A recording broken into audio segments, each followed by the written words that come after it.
नमस्कार मित्रों, मैं हूं योगेश चतुर्वेदी और आज का हमारा टॉपिक है लंबी धारावाही परिनालिका के भीतर मतलब अंदर चुंबकीय क्षेत्र की तीव्रता, magnetic field inside a long current carrying solenoid. Friends, अब ये करंट कैरिंग सोलेनॉइड क्या चीज है, इसको मैंने अपने पिछले वीडियो में आपको समझाया था। यदि आपने वो वीडियो नहीं देखा है तो प्लीज प्लीज प्लीज आप उसको एक बार जरूर देख लें, फिर इस वीडियो पर आप आए। और यदि आपने वो देखा है तो आप जानते हैं कि करंट कैरिंग सोलेनॉइड क्या चीज होती है। आप जानते हैं हमको एक खोखला बेलन लेना होता है और उसके ऊपर हम कॉपर वायर लपेटते हैं जो कि इंसुलेटेड है।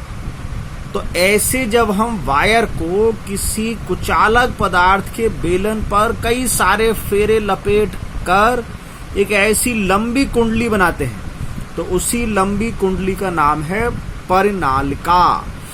तो इस परिनालिका में है क्या? तो परिनालिका में ये जो आप देख पा रहे हैं ये खोखला बेलन है और इसके ऊपर ऐसे कई सारे तार लपेटे गए हैं। जब इसमें करंट सप्लाई की जाती है तो ये एक चुंबक की भांति व्यवहार करती है, अर्थात इसके बाहर और इसके अंदर चुंबकीय क्षेत्र उत्पन्न हो जाता है।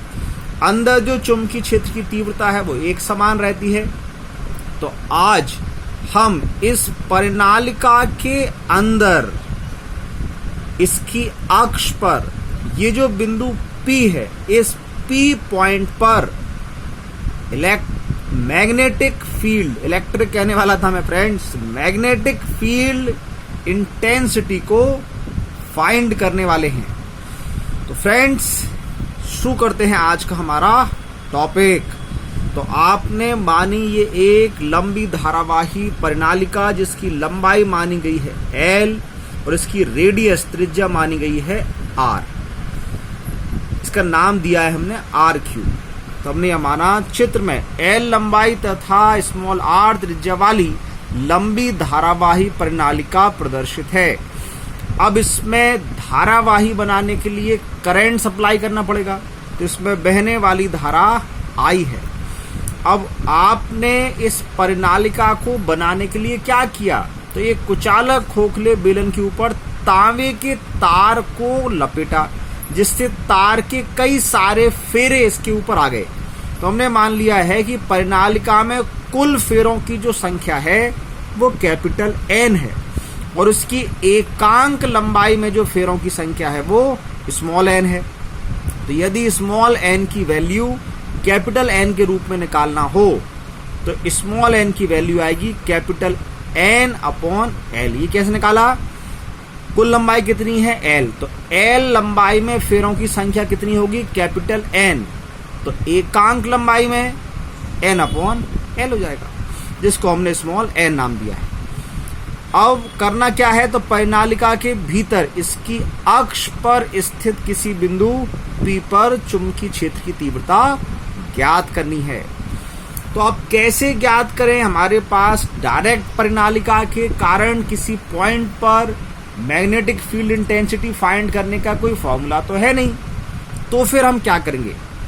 तो फिर हम इस परिनालिका को जानते हैं कि कई सारे छोटे छोटे भागों, कई सारे छोटे छोटे कुंडलियों से मिलकर बना हम मान सकते हैं। इसके ऊपर क्या था? तार के ही तो फेरे थे ना, तो तार का एक फेरा मतलब एक कुंडली। तो ऐसे कई सारी कुंडलियां मिलकर क्या बना रही हैं? ये परिनालिका।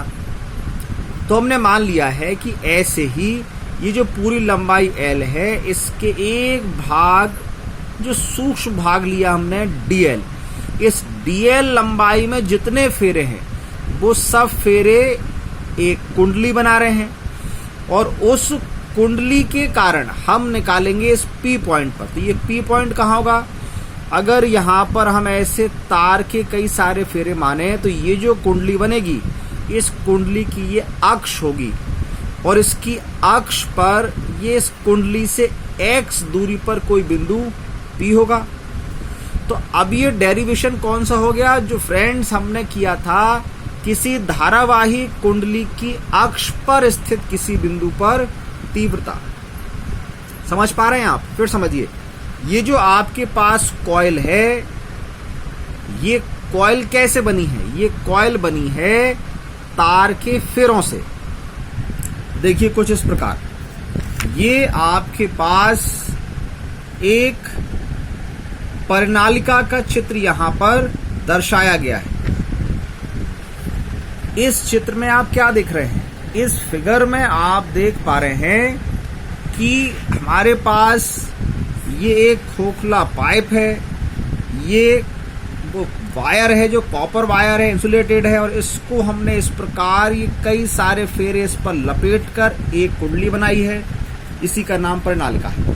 तो जैसे ही इसमें करंट सप्लाई करते हैं, चारों ओर ये मैग्नेटिक फील्ड जनरेट हो जाती है। अब इसके बीच में किसी पॉइंट पर हमको ज्ञात करनी है मैग्नेटिक फील्ड इंटेंसिटी।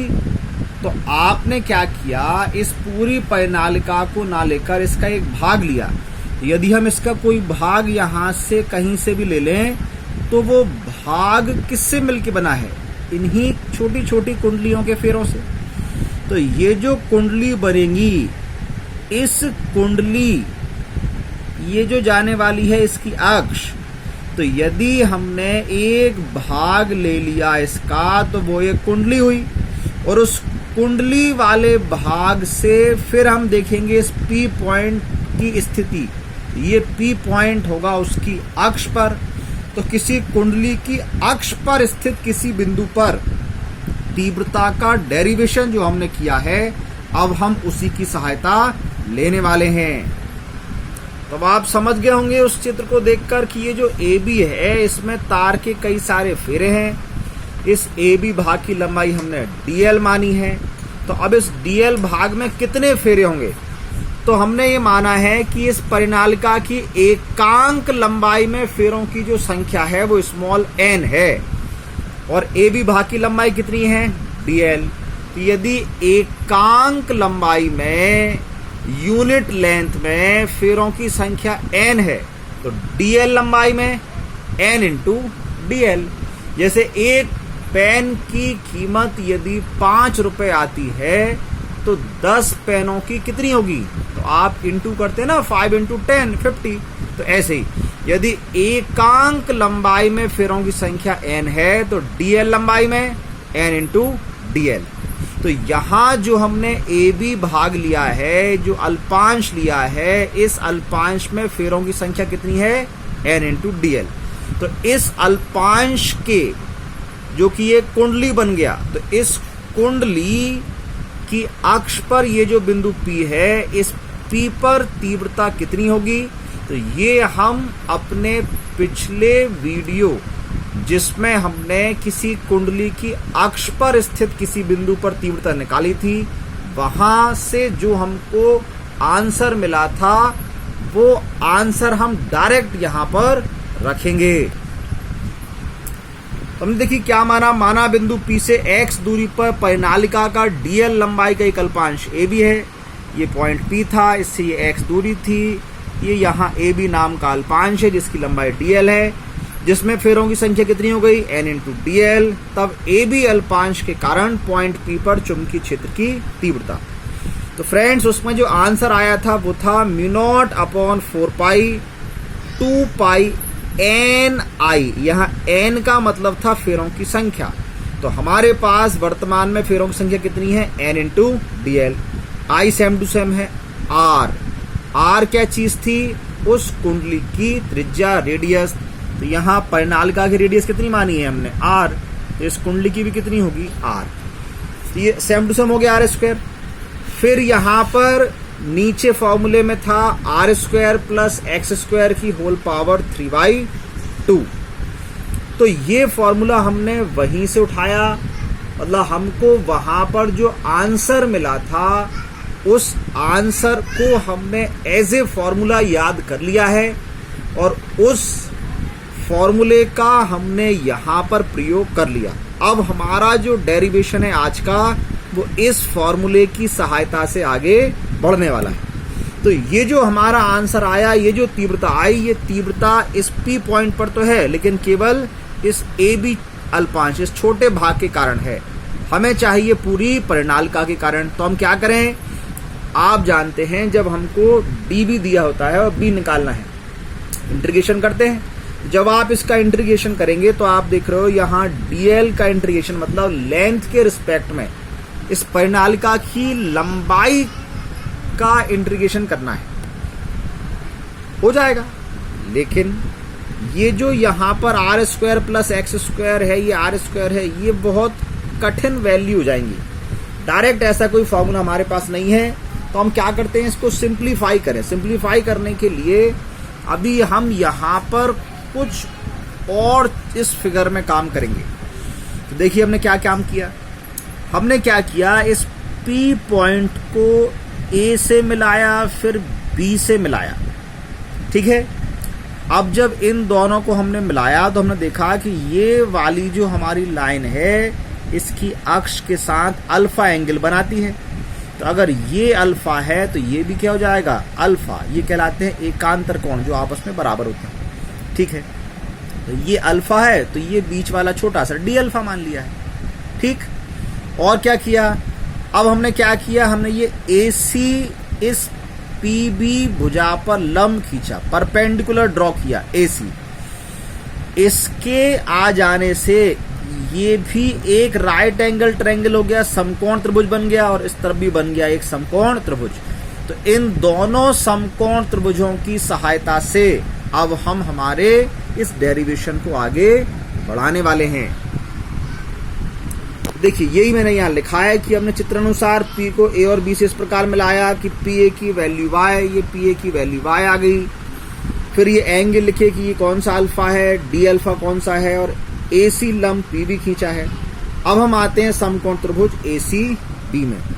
ये ACB में इस वाले त्रिभुज में इस अल्फा एंगल को लेना है हमको और DL की वैल्यू निकालनी है। तो इस समकोण त्रिभुज में DL जो होगी वो कर्ण वाली भुजा होगी, हाइपोटेनियस होगी, और लंब की हम सहायता लेंगे। तो परपेंडिकुलर और हाइपोटेनियस, लंब और कर्ण हमको मिलता है साइन में, तो लिया हमने साइन अल्फा। साइन की वैल्यू हुई लंब बटे कर्ण, तो AC अपॉन AB। यहां से AC की वैल्यू क्या बन जाएगी, AB साइन अल्फा।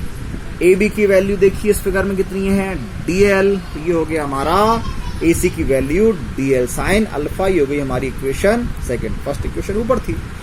अब जैसे हमने ये इस तरफ वाला त्रिभुज लिया, वैसे ही अब नीचे वाला त्रिभुज लेंगे। कौन सा, ACP वाला। ये भी एक समकोण त्रिभुज है, तो इस समकोण त्रिभुज के लिए एंगल बनेगा हमारा D अल्फा। ये कर्ण भुजा है Y, लंब भुजा है AC, तो फिर से लेंगे हम साइन। तो साइन D अल्फा हो गया हमारा AC अपॉन PA। तो AC की वैल्यू निकालेंगे तो PA का यहाँ क्रॉस मल्टीप्लिकेशन कर लें तो PA साइन D अल्फा हो जाएगा। अब PA की वैल्यू कितनी है, ये PA की वैल्यू है Y।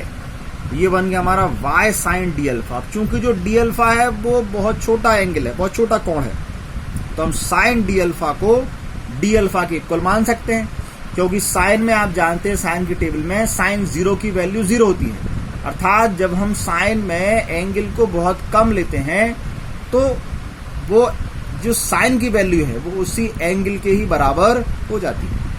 यहाँ क्या बन जाएगा फिर, साइन D अल्फा को क्या लिख लिया हमने, D अल्फा। तो ये बन गया हमारा Y D अल्फा। तो AC की वैल्यू यहाँ पर भी हमको मिली इक्वेशन थर्ड में, और AC की वैल्यू इक्वेशन सेकंड में मिली थी। इक्वेशन सेकंड और थर्ड से हमने दोनों AC की वैल्यू को जब आपस में बराबर किया तो ये Y D अल्फा किसके बराबर हो जाएगा, DL साइन अल्फा के। तो DL साइन अल्फा बराबर हो गया Y D अल्फा के। यहाँ से DL की वैल्यू बना ली तो साइन अल्फा हमारा नीचे आ गया, बन गया Y D alpha upon sine alpha. इसको हमने इक्वेशन फोर्थ मानकर यहाँ छोड़ दिया है।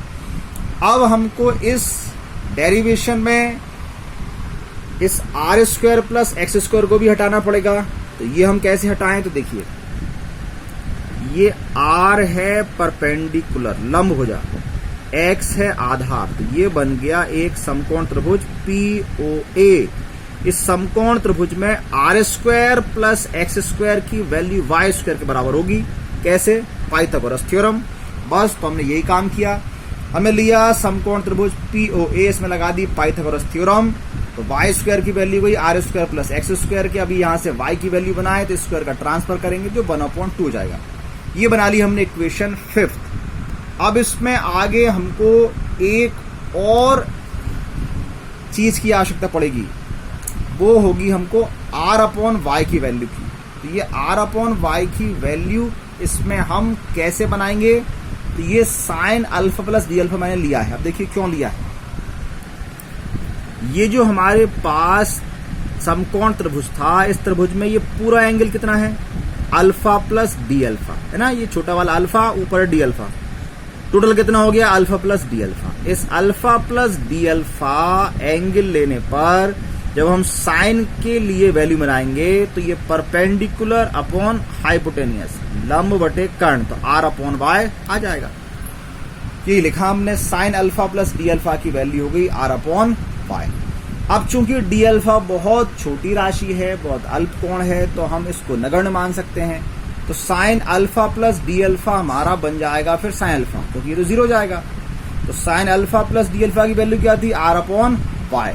तो फिर कुल मिलाकर साइन अल्फा की वैल्यू क्या बन गई? r/y। अब इसकी हमको आवश्यकता अभी पड़ेगी, तब हम ये वैल्यू रखेंगे। पहले हम क्या करते हैं, देखिए हमने इक्वेशन 4 में डीएल की वैल्यू निकाली थी, ये डीएल की वैल्यू, और जो 5th में हमने R square plus X square, यहां से ये जो y की वैल्यू बनाई है, ये दोनों वैल्यूज हमको रखनी है इक्वेशन 1 में।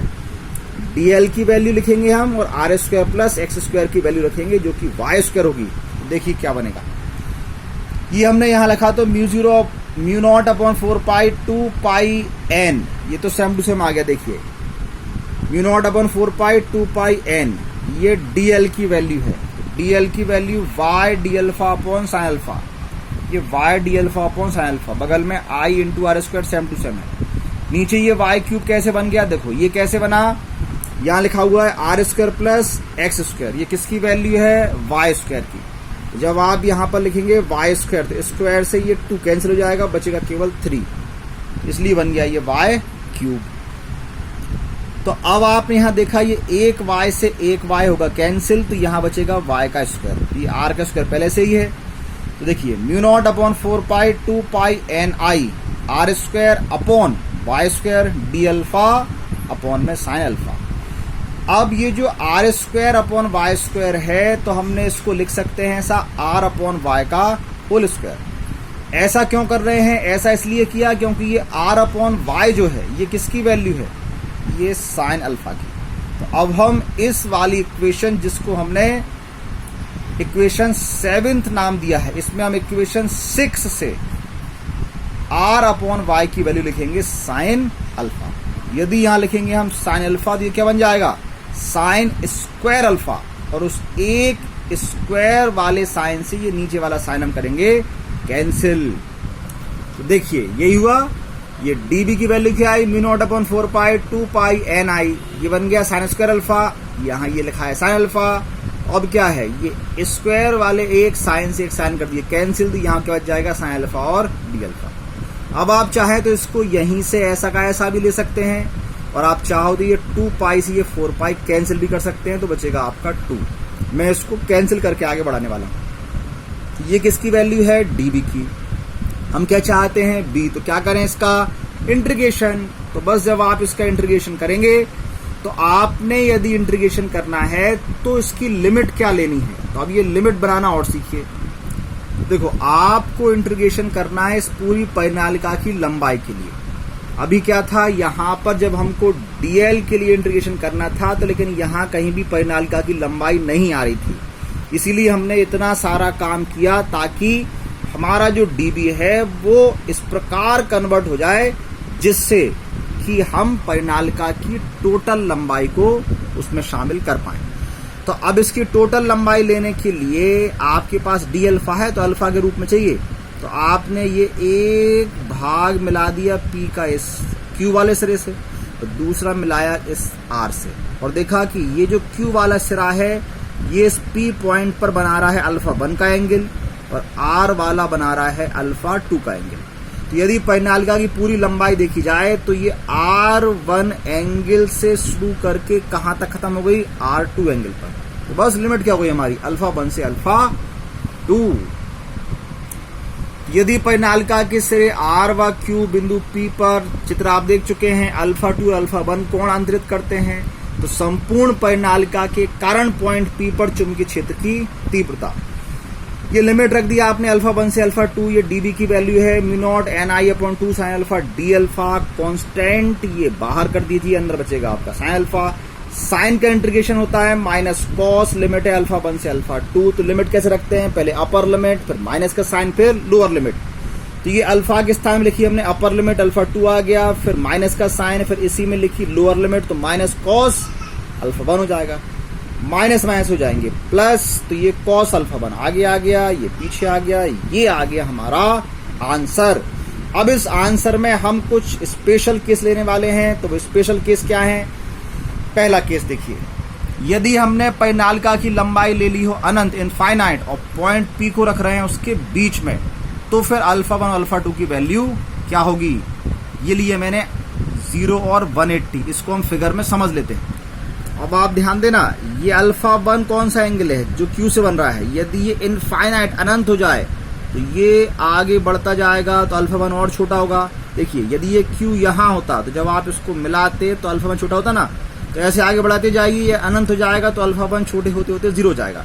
और ये वाली चीज अगर बढ़ेगी तो ये लाइन ऐसे और दूर होगी, फिर और दूर होगी, और दूर होगी, तो बढ़ती जाएगी, तो पूरा जब सीधा हो जाएगा तो ये हो जाएगा 180। ऐसे ही यदि ये P वाला पॉइंट इस पॉइंट पर होता, मतलब ये बिंदु P इसके एक कॉर्नर पर होता, तो ये वाली जो लाइन है वो बिल्कुल ऐसी जाती परपेंडिकुलर, तो उस समय एक सिरा बनता 90 डिग्री का, मतलब R2 एंगल वाला, और R1 वाला इनफाइनाइट होता तब भी कितना होता, 0। तो बस यही दो कंडीशन हम लेने वाले हैं। पहली कंडीशन, जब बीच में हो तो अल्फा 1 0 अल्फा 2 180, cos 0 की वैल्यू 1, 180 की वैल्यू -1, ये माइनस माइनस हो गया प्लस, ये 2 से 2 हो गया कैंसिल, ये आया।